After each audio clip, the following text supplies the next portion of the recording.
My dad's into like sci-fi horror, that kind of stuff, right? Like he loves all the classics, but guaranteed the man won't read a book. Would you get him like the Dan O'Bannon and Alien script adaptation? He doesn't read comics or otherwise. He's just not a book person. He never has been. So, really? Yeah. But these are books with pictures. Between Wednesdays, just trying to get by to the next fix. Living between Wednesdays, prefer the comics over the Netflix. Living between Wednesdays. I'm so good at putting off the things I want to watch and read, and instead just like mindlessly scrolling through YouTube. It's so good. There's so much stuff. The surf and turf sausage was today. I didn't watch it yet. Did you see that video of the guy feeding Shit. like 30 raccoons? No, not yet. I got too much YouTube to watch. L.A. Beast is gonna eat a vacuum or something soon. Who knows what's happening? I gotta I get on need that. stuff with the help of a vacuum. He's gonna eat a vacuum with the help of a vacuum. I gotta watch that. I can't read a book. Anyway, halfway through books are comic books, and that's what we're actually here to talk about. They're like books, but cooler. And Rocky stuff. But first, another half Rocky podcast. No, because now we've been through 2 Rocky movies since last we talked. I guess we should podcast about the Rocky stuff, but let's get That's separate. that separate. All right, yeah. Comics. Well, I was already talking about Jeff Lemire a little bit. Let's talk about more Jeff Lemire So stuff. I'm gonna stick on that tangent and talk about Barbalien Red Planet. So Jeff Lemire is a credited story contributor for this, but he's not the main writer. No. It A is, story person. Yes, because obviously his and Dean Ormston's creations from their main Black Hammer series. For anyone who's not in the know, Jeff Lemire and Dean Ormston have their own superhero series, Black Hammer. And it's had 2 volumes, sort of Justice League adjacent, copyright safe characters, sort of stuck in another dimension. And then sometimes with the Justice League. And then they even team up with the Justice League. But yeah, so there's been 2 main volumes of that, and now we've got like a bunch of spin-offs from the characters in it. Now I love Jeff Lemire. He's written some of my favorite books. Some of these spin-offs have not been for me, mainly just because I'm really hankering for the main volume. I really want to know what's happening with the main story that introduced us to these guys. But I really did enjoy the top one I want to say off the top of my head is Dr. Star, I think in the Kingdom of Lost Tomorrows was one of the spin-offs that like really hit me deep, did real good in the making Harrison cry department. And Barbalien is I really enjoyed the first issue of Barbalien. Definitely interested in seeing what parts of this first issue are developed more. So what happens in Barbalien is basically we get introduced to Barbalien in his pre-Black Hammer main continuity. Okay, gotcha. When so he is a police officer. He's basically Martian Manhunter. He's Okay. from Yeah. Mars. He can change into any human, right? Gotcha. But he's also gay, Oh. which is I don't know if Martian Manhunters ever experimented with that stuff. Not that I know of. He did have a elderly wife when he decided to leave the Justice League All right. Yeah. because he thought he was too like out of touch with the people he was trying to save. So he's like, I'm not going to be helpful with the Justice League, so I'm going to hightail it out of here for a while. And he became like an old black man, and he met a nice lady, and they got married. Yeah. Sorry. Oh no, but yeah, Martian Manhunter, Barbalien. Both shape changers, both from Mars. One's named John Johns, one's his name Mark Marks. Like he's not trying to hide the Yeah. parallels. So this is Barbalien's sort of secret alias was established in the main Black Hammer continuity in that he's a police officer by day and he's Barbalien by night. And so this is sort of exploring his time doing that. Barbalien. Yeah, and I don't really know what direction it's going to go in from this first issue because we saw a few things. We saw that he is a police officer with a partner who he hit on in the past, and officer was having none of that, which we saw a bit of in the main Black Hammer, and this sort of fills out a little bit more where his partner's like, hey, you're a damn good cop, that's why I didn't report you, don't ever touch me again. So we're firmly like in the 80s, where because now these 2 cops go to quell a riot at City Hall of people marching for the government to do more about the AIDS pandemic. Yeah. And being like, they're just waiting for us all to die off. They're not taking it seriously. They're not doing enough for us. And so Barbalien's eyes are sort of opened to what's going on in that situation. Yeah. And then the main two things that happen here that I think are sort of spinning off where this is going to go is he finds a gay nightclub and is just like he's sort of the small town gay kid who doesn't really know there's anyone like him, moving to the big city and finding out there are a lot of so he people hasn't, just like like- him. Yeah, no. So it's kind of like He's that never version cruised yet. where he's actually following one of the activists from the AIDS rally and discovers this big, awesome gay nightclub, and he's like, looks very perplexed, but like in a good way.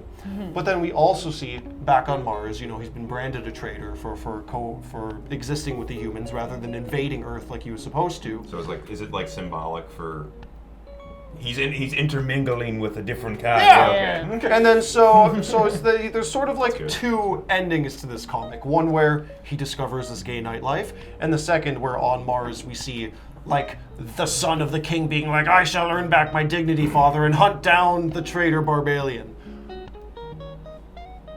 I'm not as interested in that part. Yeah. You know, I'm seeing vendetta, superheroes trying to hunt each other down.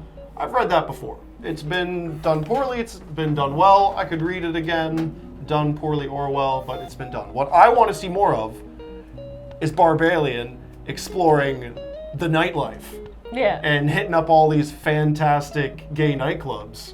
And that's gonna, I wonder if he'll keep his like Mark Marks persona or if he'll try on. Well, he does. Stuff. He puts on a different face to go into the club. He doesn't go Okay. in as Yeah, a that's police what I officer. mean, like- Yeah, he like sees like a face on like a newspaper on the ground and like turns into that before he goes in. So he's alienated anywhere he goes, like back home here. Alienated. Barbalienated. On fire. But yeah, I have no doubt this sort of what I got from this is going to continue as, you know, him sort of learning about himself while also like fighting his Mars people that are coming after him. I would rather it's a lot more of his like personality relationship developing and discovering himself with like a bit of aliens on his tail. Yeah. That's what I would like to see from this, and if it continues down that, I think I'm gonna have a great time.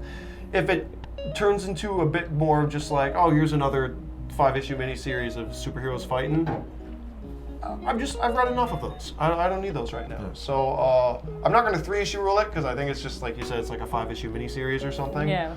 But yeah, I want to see this alien just like trying out drugs he didn't know existed and partying and having a good time. That's what I want Kissing from some this. dudes. Yep. Yeah. You deserve it, Barbalien. Yeah.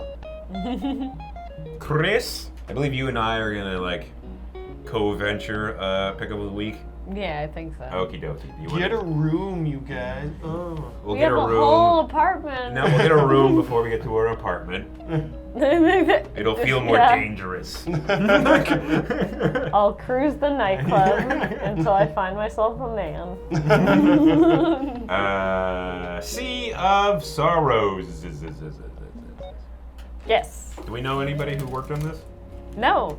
Yeah, me Which neither. is extra exciting. So What if you opened it up and I wrote it? What if you saw It my was name in there? Harrison. Surprise. That'd be the That'd be greatest. amazing. Like, what the? You didn't say anything. Oh. all these years. Artist and colorist Alex Cormack, and it made me think of Cormac McCarthy, so I was like, ooh, is it going to have a Cormac-y vibe? It does. But that's probably just a coincidence. I didn't know he did the art and the colors. Good job. Because that seems like An undertaker. massive But I guess it undertaking. makes sense. There's a lot of like heavy blacks and then like splatter and stuff. You'd have to kind of have control over what you wanted it to look Yeah, like. because either the inker hands the colorist just a bunch of black, or the Well, inker and hands him really detailed stuff, and the colorist was like, "Oh, we'll just cover all that up." Well, Yeah. it's It's kind of integrated. It's super painterly, Yeah. so it'd be a little bit weird. It's a dissident team. Like, they have to like work together. Not that they don't work together, but the less pains between each other, the better. I would assume. So good job on that. And Rich, French name, Dukes. Omelette de fromage. Duick? I'm sorry, both of you, for that preamble. You made a great comic. It's a very good Anyway, comic. this is an IDW comic about a crew who go to salvage a old German submarine that they assume is filled with gold. The 1940s, 50s? It's after yes. World War II, so like it would be... Yeah, no one knows that this one went down in this specific part of the Atlantic. It seems deeper than it should go. Yada, yada, yada. So this sort of like scrappy little crew go to hoist up any treasures they could find. Some good old Nazi gold. Yep. And turns out ships were going down during the war for some spooky reasons. And perhaps there's more in the sea than we know about. Bam, bam, bam. Really well written. Yep. Dialogue is nice and crackly. And the art and paneling is some of the best I could think of right now. Because like the way each panel complements the one before it and vice versa, and how they transition from flashbacks to present times is there's a bit where they fire a flare in the present, it goes up, you follow it, it comes down, and it's in a flashback. And I'm like, that's a Like that's a neat little thing. 2001 with the bone. Yeah. Yeah, just really nice. It was good. It was. I also loved that comic. It Yeah. was a great introduction to a spooky mermaid tale. Spooky good old mermaid tale. I do scuba dive. Really? Yes. I didn't know I that. am certified. I Wow. have my advanced license. I've taught scuba diving, and one of the things about I had no idea. yeah, one of the things you have to do when you get your advanced license is that you have to be able to teach. You have to do a deep dive, you have to do a wreck dive, and you have to do a night dive. Night dives are terrifying. Shoot me. No. Because, especially in the North Atlantic, because you can't, it's choppy, and visibility is already like maybe 15 feet on a good day, so at night you see nothing And around it's you cold. completely, and you only rely on your flashlight. So they did a very good job It's a about how horror. Yeah. they do a very good job about how the vision just drops off, and you only catch glimpses and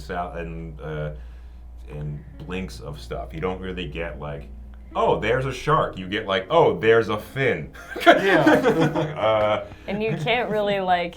This is also in the 40s, I guess. This would be like 40s, late 40s. So early 50s. they're doing the old school They're dive doing the old, with like- the big Oh, like yeah. iron thing. So you also can't like really move around. Mhm. So if you think you see a shape, you just kind of have to keep your shit together and keep moving. Yeah. Like there's no investigating really. like the Cyclops in SpongeBob SquarePants the movie. Exactly. Wednesday to Wednesday, I be going hard from like Wednesday to Wednesday.